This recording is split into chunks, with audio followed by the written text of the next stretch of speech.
确定蒋旭出轨是在我们结婚3周年纪念日这天，满桌子的菜，他没动几筷子就出了门。问他去哪，他答的倒是十分坦荡。我饭搭子请我吃饭，就沈瑶，你认识啊？别人请的，不吃白不吃嘛。可1小时后，沈瑶却给我发来一条语音，语音里蒋旭的声音是我从未听过的欢快。都说老婆要找能吃到一起的，我真后悔晚认识你几年，不然一定会娶你为妻。听完，我沉默着，一个人把满桌菜吃得干干净净，而后留下了一份离婚协议书。大家好，开始今天的分享之前，希望你能给人间烟火点个订阅，我将会分享更多优质的内容。我把沈瑶发的语音转文字，截了个图发帖。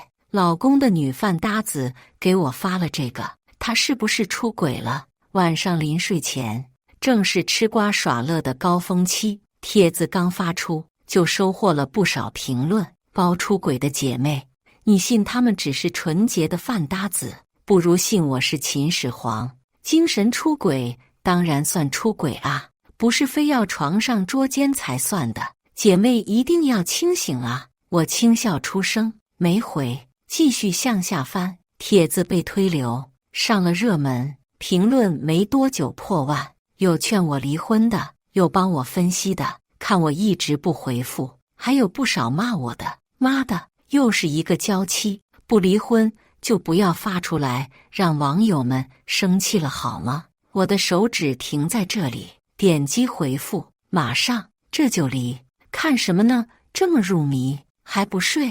蒋旭视线投过来之前，我按熄了屏幕，闭眼装睡。床垫在身后陷下去一块，是蒋旭从身后拥住了我，声音温柔，一如既往。你不是喜欢吃那家餐厅的茶点吗？我给你带了点回来，起来尝尝。他刚跟沈瑶吃完饭回来，身上还有股香水和饭味混合的味道。我皱了皱眉，轻轻一怔，不了，像是察觉我的冷淡。蒋旭失笑一声，哄小孩似的趴在我耳边低喃：好了，别生气，不是我不愿意带你一起去吃饭，你肠胃不好，总跟我们吃不到一起去，来了也是扫兴，各吃各的不是更好吗？扫兴。我握着手机，掌心控制不住的收紧。他声音温柔，说出口的话却像针尖一样，刺得我心里直发酸。若不是碰巧撞见过，我竟不知一男一女口味相同，床就也能滚到一起了是吗？其实沈瑶发给我的那段话，我已经不是第一次听到了。半个月前，我心情好，去了家干净的高级餐厅吃饭，进包厢点好菜，我掏出了包里的孕检单，看着影像上刚刚成型的小东西，我心里暖得不像话。这是我们结婚3年的第一个孩子，蒋旭知道，怕是会高兴坏了。服务员上了份奶油蘑菇汤，我尝了尝，掏出手机，我知道他偏爱这种口味，正想着我要先告诉他，我终于找到一个适合我们一起来的餐厅，还是我们即将迎来一个小生命时，隔壁正巧就传来了蒋旭的声音：太难吃了，估计也就我老婆江兰喜欢吃这种没什么味道的漂亮饭，我就不该好奇她的口味，咱们以后再也不要来这种地方尝试了。这家店装修很有格调，包厢之间是用竹帘隔断，不太隔音，所以蒋旭语气里的嫌弃我听得很清楚。菜上齐了，我动筷子的手却僵在了空中，视线慢慢移过去，透过半遮半掩的竹帘，我看到隔壁包厢只有他们2个人。蒋旭扔了勺子，将沈瑶往怀中一揽，挑眉笑问：哎，沈瑶，晚上撸串去啊？就咱俩？沈瑶也笑，靠在他怀里十分自然。好呀，对了，过2天你休假，我们去东北玩好不好？我做了攻略，那边的烧烤特别好吃，蒋旭答应得很干脆，而我想要掀帘子的手一顿，瞪大双眼。休假？他明明告诉我，过2天是要去杭市出差。我控制不住的回忆，突然惊觉，蒋旭似乎就是从认识沈瑶之后，出差的频率才高了很多。可他的工作性质本是几乎不需要出差的。我呆愣着，把他们的旅游路线听得一清二楚。蒋旭像是想起什么，忽然道：“哎，对了，酒店还是你订吧，我怕我老婆起疑心。他那个人虽然没意思，但我还不想离婚。”沈瑶言简意赅，一间大床房，下一瞬，他们一起默契又暧昧地笑出声。就是这份暧昧，让我最后一丝希望也彻底破碎。原本我还想欺骗自己，他们只是太熟了，没什么边界感。可直到这刻，我终于清楚地得知，我的丈夫可能、大概、差不多出轨了。我看着桌上的孕检单，指尖在掌心掐出一道道血印，眼泪大颗大颗砸下。蒋旭笑够了，又悠悠叹了口气：“嗨，咱俩还是认识晚了，不然我跟你结婚多快乐啊！”我跟江兰根本吃不到一起，每次吃她做的菜，清汤寡水的，我都感觉在上刑。听着他们肆无忌惮的调侃嘲笑，我想要掀开竹帘，将滚烫的茶水浇在蒋旭脸上，再给他一耳光。可理智生生把我拦下。这家餐厅在我工作的公司附近，很多我认识的同事经常会来这里吃饭，闹大了对我没有任何益处。筷子掉在地上，我懒得捡，面前的饭菜渐渐冷了硬了。我看着听着，只觉得恶心，再也吃不下去一口。良久，我心底忽然升起一阵荒谬的色意。我竟不知，原来这3年我的丈夫跟我在一起有那么煎熬，那还在一起做什么呢？我低头摸着小腹，默默道歉：“对不起了，宝宝。妈妈在认识你的第1天就决定不要你的爸爸了。从那天起，我便开始联系律师，帮我拟定离婚协议书、财产分配、房屋归属。既然是他出轨，那么我该要的赔偿1分都不会让。”直到今天，蒋旭出门，离婚协议书才刚好送到我手上。蒋旭已经在身后睡熟了，大概有些冷，他搂着我的手臂紧了紧，正好按在了我的胃上。我肠胃不好，再加上是怀孕初期，他这一掌按下去，强烈的呕吐感瞬间驱散了睡意。我连忙推开蒋旭，他迷迷糊糊翻了个身，抱怨似的嘟囔2句。我没管他，直接跑进厕所。一阵昏天黑地的呕吐后，我才拖着虚脱的身体去了客厅，想要喝杯热水缓缓。我以为蒋旭继续睡了，可没想到餐桌上已经摆了一杯泡好的暖胃颗粒。蒋旭揉着眼睛，睡眼朦胧地坐在旁边，看我出来，他还叹了口气，有些无奈。老公1天不盯着，你就忘了吃药，是不是？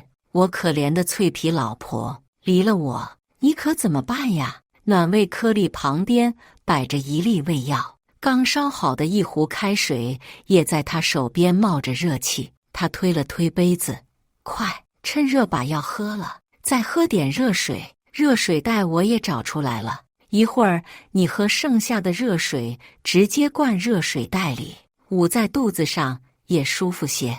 看着他关怀的眼神，我心里突然一酸。在照顾我这方面，他太熟练了，像是把爱我已经刻在了骨子里一样熟练，让我忍不住想对这个我深爱了3年的男人心软。可是不行，绝对不行！我讨厌背叛，也嫌恶心。我没拿那粒胃药，仰头喝完了暖胃颗粒，也忍下了眼泪。再开口，却让蒋旭僵在了原地。蒋旭，我们离婚吧。蒋旭愣了片刻，忽然揉了揉我的脑袋，睡懵了还是吐懵了？胡说八道什么呢？我躲开他的手，站远了些，看向他，目光平静。我已经知道你和沈瑶的事了，别装了。蒋旭表情有一瞬间空白，他掩饰得很快，但我还是看见了。他笑了笑，语气自然：不是，老婆，我跟他能有什么事？不就是一普通朋友吗？最多比朋友更熟一点，你知道的。饭搭子吗？你是还在为今天的事生气，是吗？他握着我的双肩，心平气和地看着我。可我已经解释过了，你胃不好，吃不了油腻辛辣。我带你去干嘛？干坐着看我们吃，你不尴尬吗？我不想看他演戏，冷冷打断他。我问你，今天是什么日子？蒋旭沉默片刻，像是在回忆，突然恍然大悟一般，失笑一声。原来是因为这个生气啊，老婆大人，我知错了，我明天请假陪你重新过一次纪念日好不好？我正想说什么，撕破他的伪装，蒋旭的手机突然响了，手机屏幕上有备注，是沈瑶。他没开免提，可沈瑶的哭声很大，我听了个一清二楚。旭哥，咱们今天吃的那家餐厅东西估计不干净，我好痛，好难受，你陪我去医院好不好？我好想你在我身边。蒋旭的眉头一刹那紧蹙，就连我刚刚提离婚，他都没有那么紧张，但开口依旧是极温柔的。好，你穿厚点，我马上到。他挂了电话，匆匆回房，拿了件外套就要出门。路过我时，甚至撞了我一下，小腹磕在桌角上，钻心的疼。他没注意，头也没回地说着：沈瑶不舒服，我得陪她去趟医院。你先别胡闹了，我跟她真的没有除了朋友之外的逾矩。你若是不信我，等沈瑶病好了，我直接把她叫出来，让她当面给你解释。我疼得满头大汗，实在没了耐心，掏出手机，音量调到最大，播放了一遍沈瑶给我发的语音。好啊，你倒是让她当面给我讲讲，给我发这个是什么意思呢？听到语音，蒋旭身子僵了一瞬，再回头，表情反倒更加坦然。这不就是句玩笑话吗？我们吃饭的时候聊到了你，沈瑶还怪我怎么不带你出来，我就开了这么句玩笑。说起来，你真该学学人家沈瑶的度量，所以你就因为这点小事要跟我闹离婚，话里话外好像是我无理取闹一般。我冷笑一声，彻底撕破脸皮，忘记结婚纪念日，拿出差为理由骗我去跟其他女人单独旅游。蒋旭，你还要我拿出多少证据，你才肯承认出轨？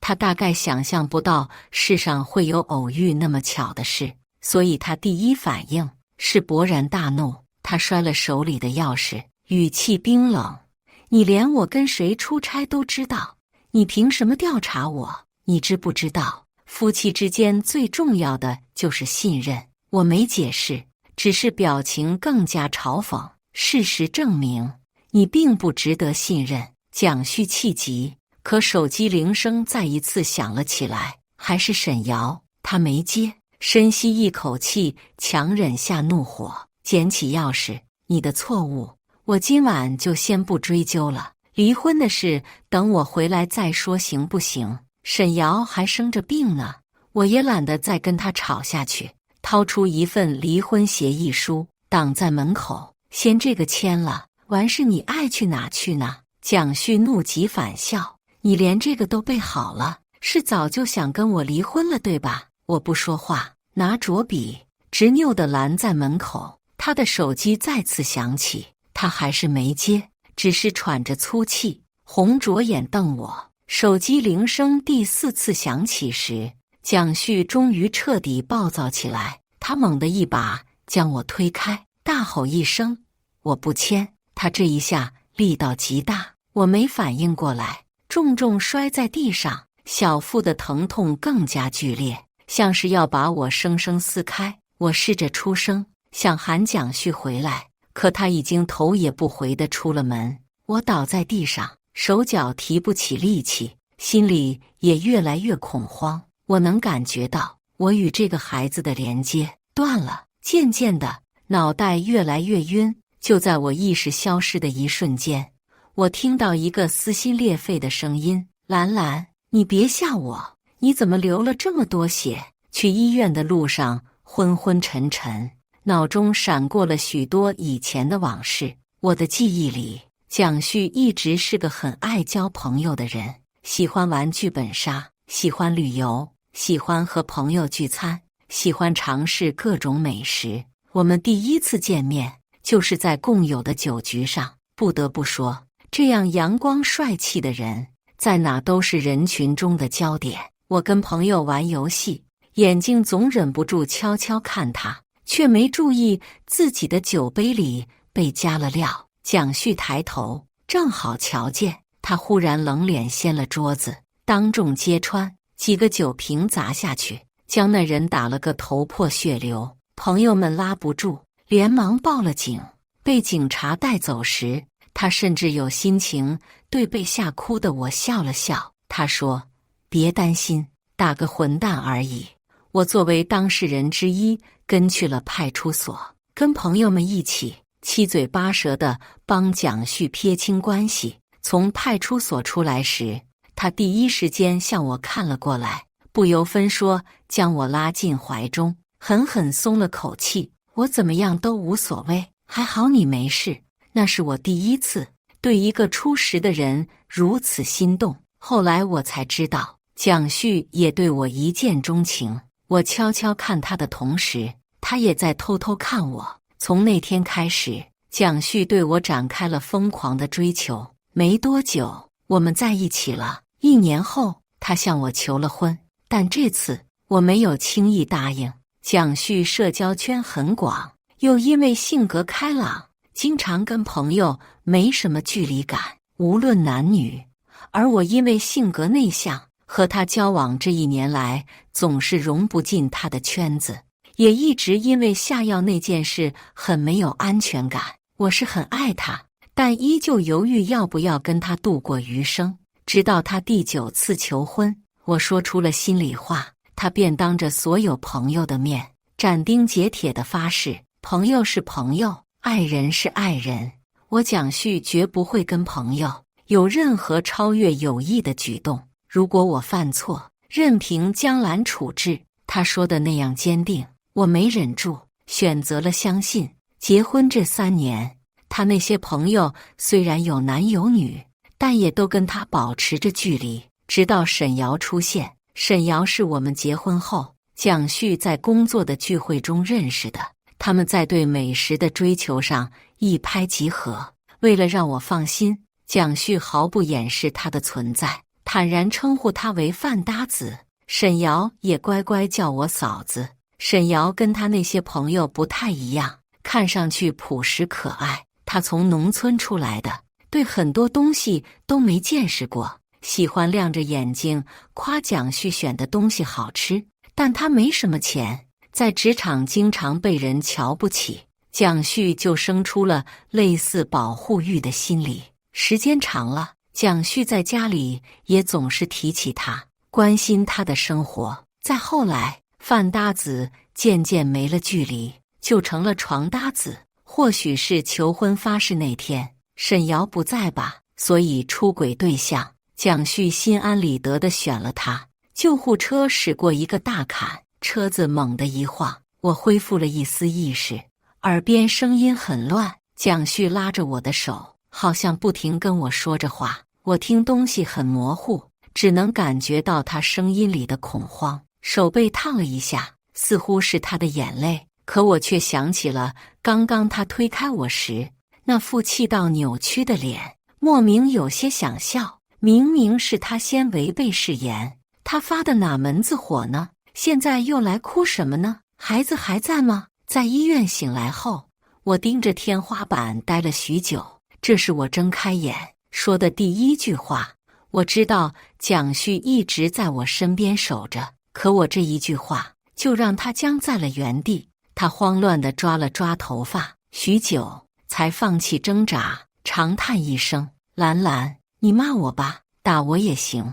我不知道你怀孕了，我真的不知道。”我那么爱你，如果知道你怀孕，怎么可能推你呢？虽然大概已经猜到结果，可亲耳听到孩子没了，我还是心里一空，痛得要命。我身体本来就不好，怀孕困难，这是来到我生命中的第一个孩子，天知道我有多么喜欢他。我仰头，认命一般闭上眼睛，任由眼泪滑入枕头，无声无息。蒋旭声音更加无措，像个犯错的孩子一般。兰兰，别这样，我们以后还会有孩子的，不会再有以后了。我睁开眼，直直望向他。你回去吧，把离婚协议书签了。兰兰，我红着眼，声音颤抖。蒋旭，别让我恨你。他第一次听我说这样的话，猛地怔在原地，沉默半晌，才苦笑一声，指向床头，已经签完了。我看过去，这才发现离婚协议书皱皱巴巴，正躺在那里。我翻到最后，确定他的名字已经签上去，才松了口气，但又有些疑惑。蒋旭至今不肯承认出轨，怎么会这么轻易签字？他看懂了我的疑惑，唇角扯出一抹自嘲的弧度，低声解释：你昏迷急救时，护士要给你扎滞留针，可你死死抓着这东西，怎么也不肯松手。你当时明明没有了意识，可就是谁也拽不动，直到我说答应签字离婚，你才慢慢松开手。他苦着脸，疑惑又有些气闷。江兰，你就因为一个饭搭子这么恨我吗？我没来得及理他，低头翻了翻合同，他没有在财产分割上做任何改动。还好，还好，我找了支笔，迫不及待地签上了自己的名字，才终于正眼看向他，冷声道：当初轰轰烈烈说要娶我的是你，可违背誓言的是你，害我流产的还是你。蒋旭，我难道不该恨你吗？他向前一步，似乎还想说什么，可我已经蒙上被子，下了逐客令。滚吧，我现在不想看见你这张脸，等我身体恢复些，自然会联系你，到时候我们去民政局办手续。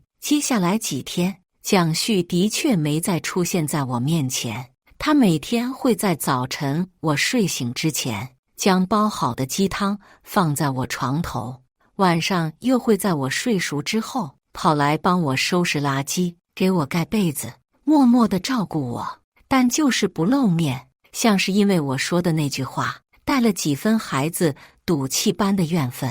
我也不管他是什么心理，心安理得地喝着鸡汤，害我重创流产，我都没在离婚协议书上补赔偿条款呢。这些照顾本是他应该做的，只不过我没想到住院第4天，沈瑶就来了。她被人推着进门的时候还一脸娇笑，看到我并不欢迎的神色，才终于正经了些。兰姐，不好意思啊，我这几天肠胃炎，这不身体刚好，就赶忙来看你了。听说你和旭哥为了我正闹离婚。我看了一眼虚掩的门，扯了扯唇角，我跟蒋旭已经要离婚了，多说也无用。沈瑶像是没听懂我的逐客令，不依不饶地解释起来：兰姐，你真的是误会我们了，那语音是吃饭聊天的时候，我胳膊误触到了手机，才发给了你。我到家才发现，正想给你解释，可你已经把我拉黑了。他顿了顿，见我不说话，又继续道：至于去东北旅游的事，其实一开始旭哥真去了杭市出差的，是我想去东北玩，又怕不安全，才拉上了旭哥，一切都是我的错，要怪你怪我吧，别跟旭哥置气了，他也不容易呀。不得不说，他很懂男人，或者说很懂怎么做一朵解语花。我听着门口细微的动静，心底冷笑一声，这一番话大概说到蒋旭心坎里去了吧。可沈瑶话说的倒是极其真诚，眼神中却带着暗暗的炫耀。我清楚他的敌意，脸色也彻底冷了下来。说完了，说完就滚。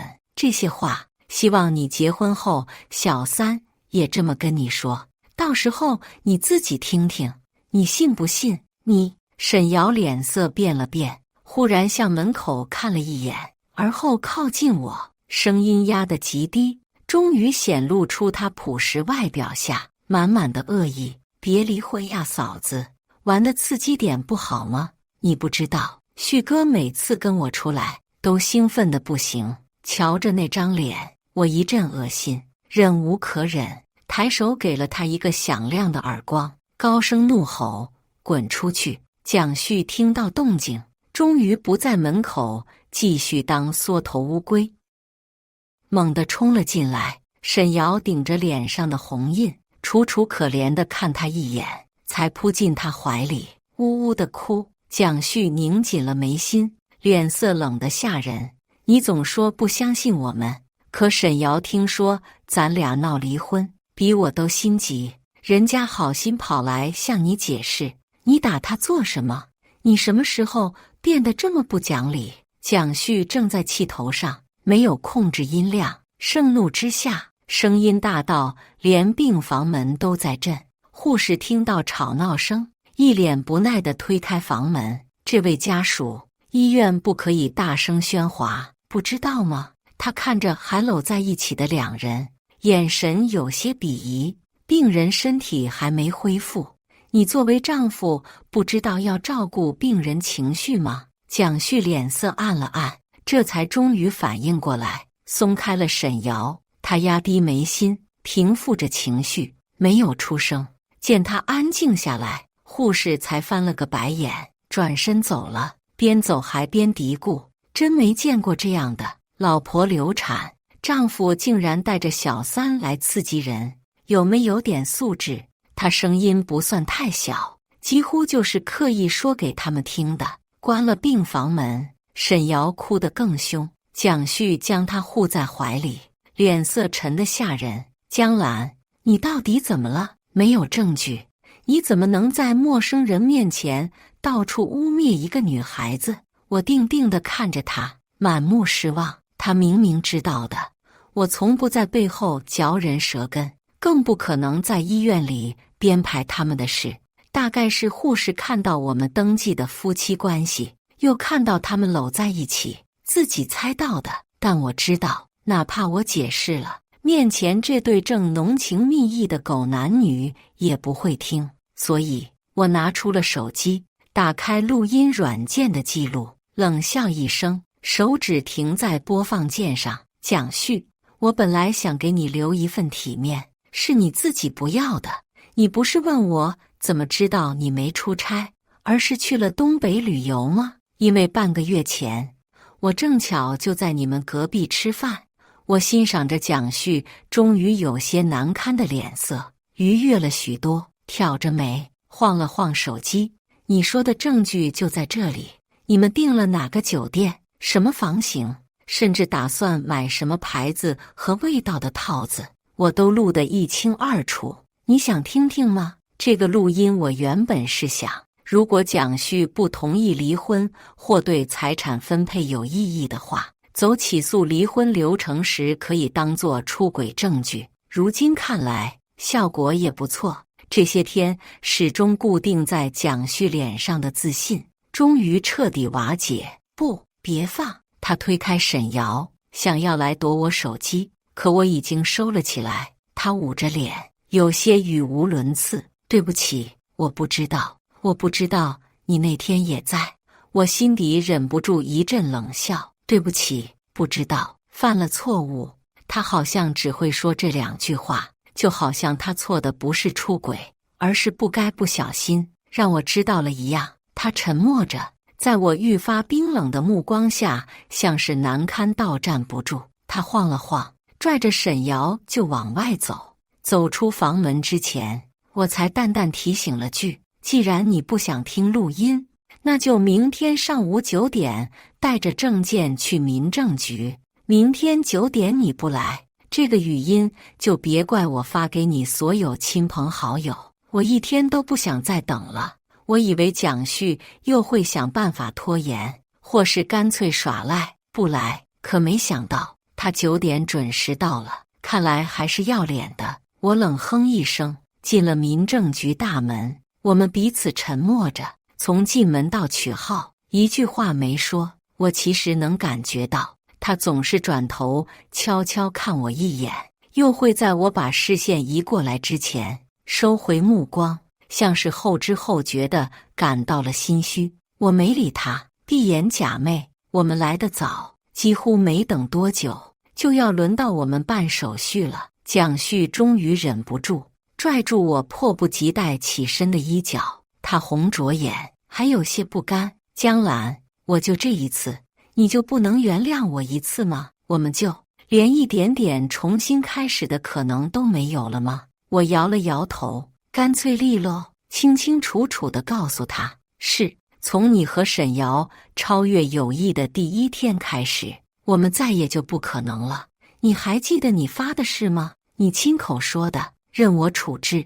广播终于开始叫我们的号，他闭了闭眼睛，起身跟在了我身后。手续办得很快，工作人员告诉我们30天后来拿证，他也不听完，转身就走。平时我们住的那套房子给了我，他没什么意见，但我怕他拖沓，也看着糟心，于是直接回家，把他的东西收拾出来。我家是一梯一户，除了我们不会有人来，所以我把东西堆在楼道里，拍了个照给他，记得拿走。他隔了1天才回我，扔了吧，那多浪费啊！我又动起手来，那堆东西里还值点钱的，我都收拾出来卖了。旧衣服直接扔进了小区的废旧衣物回收箱，剩下那些不值钱的，我叫了收废品的来，挑挑拣拣，又卖了点钱。最后剩下的垃圾就托人家帮我扔下了楼。一下午，楼道也收拾了个干干净净。我伸了个懒腰，看着舒心多了，掏出手机，我把卖东西的钱给他转了过去，备注你的废品回收费，然后彻底拉黑。处理完感情问题，修养好身体，我继续投入了日常工作中。这1个月，蒋旭没有给我打电话，也没有发短信，安静得很，我也很满意。前任嘛，就该像死了一样安静。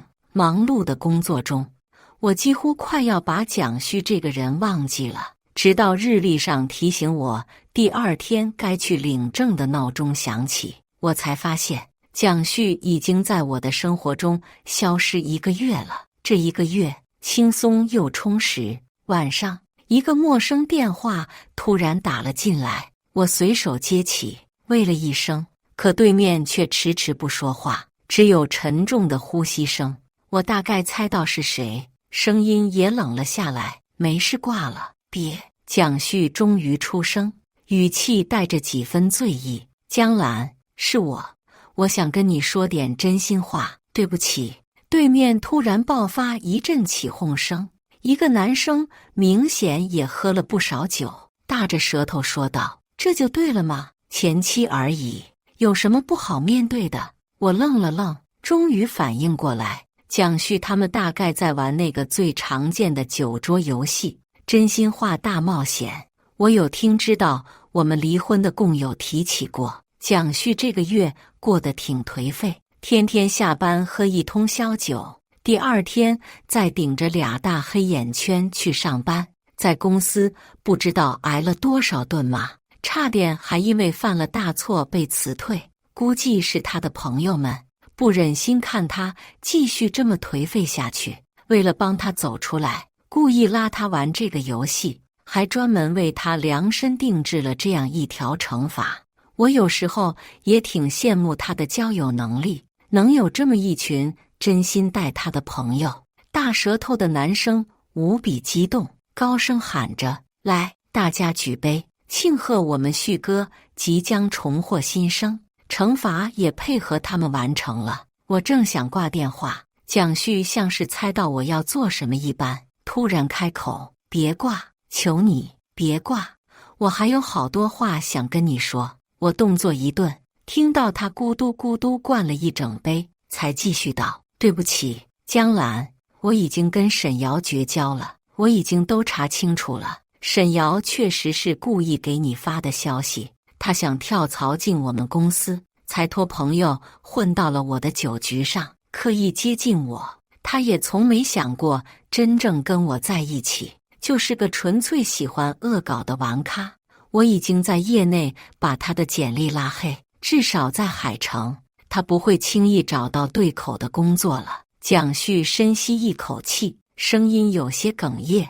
我其实知道你没有在医院说过沈瑶坏话，我知道你不是那样的人。我那天只是想气气你，哪怕你能跟我吵一架，日后我再哄你也行。你住院那些天，每天都是一副郁郁寡欢的样子，我真的很担心。可我好像做错了。他说一句，就咕嘟咕嘟灌一杯，说到最后，甚至已经挂上了哭腔。对不起，我真的知道错了。我们明天能不能不去民政局？我真的不想跟你离婚。他的朋友们再次安静下来，不敢出声刺激他，也等待着我的回答。能怎么回答呢？我早已将他放下。听完这番忏悔，心里自然没什么触动，只是淡淡笑了笑，温声道：少喝点酒。电话那端猛地提了一口气，大概是激动。我没等他开口，继续道：明天早上9点还得拿证，别迟到。第二天一早，我打扮得漂漂亮亮，去了民政局。说起来，这1个月为了养身体，我饭量都大了些，天天喝清淡又大补的汤，比流产前还胖了几斤呢。对着镜子仔细看，脸上也稍微有了点肉肉。同事们都说我气色好了许多，看上去精神焕发的。至于蒋旭，他走到我面前，我都差点没认出来，他瘦了好多，像是1个月减了20斤，下巴冒着胡茬，头发也乱糟糟的，身上酒气很重，黑眼圈更是重得吓人，像是喝了1夜的酒，没睡觉，直接来了民政局。我打量他，他也打量我，良久，才看了一眼有些憔悴的自己，苦笑道：我怎么样都无所谓了，还好你没事。我点点头，不想多话。刚要进民政局大门，蒋旭就叫住了我，眼神希冀，像是最后一丝挣扎。真的不能再给我一次机会吗？我停下脚步，想了想，也觉得跟他说清楚比较好。我看着他，心平气和道：其实这1个月我也仔细想过，或许从一开始我们就是不合适的。你性格外向，喜欢交朋友，熟悉的朋友无论男女更是不讲究边界感。而我虽然平时不会说什么，但我最介意的就是这些。要不是你当初发的那个事，我绝不会跟你结婚。蒋旭有些激动，还带着几分没有消散的酒意。可我真的知道错了，以后绝对会跟女性朋友保持距离。沈瑶我也已经绝交了。我摇摇头，后退几步，有些失望。你没懂我的意思，就算这次没有沈瑶，未来也会有张瑶、王瑶、李瑶，这是你的本性，就像是我们2个无法将就的口味，你改不了，我也接受不了。蒋旭，我们本就不合适，只不过用了3年，我才终于彻底看清楚。我转身进了民政局，蒋旭怔了怔，没再阻拦，拿证更快，不到10分钟我们就出来了。我一身轻松，没再看他，往公司的方向走去。蒋旭望着我的背影，低声道：江兰，对不起。我没有停下脚步，继续向前走。阴了一早上的天，终于出了太阳，刚好照在我的前进的方向。以上就是今天分享的故事，大家有什么想说的、想吐槽的，欢迎在下方评论交流，也更希望能给人间烟火点个订阅，我将会分享更多优质的故事内容。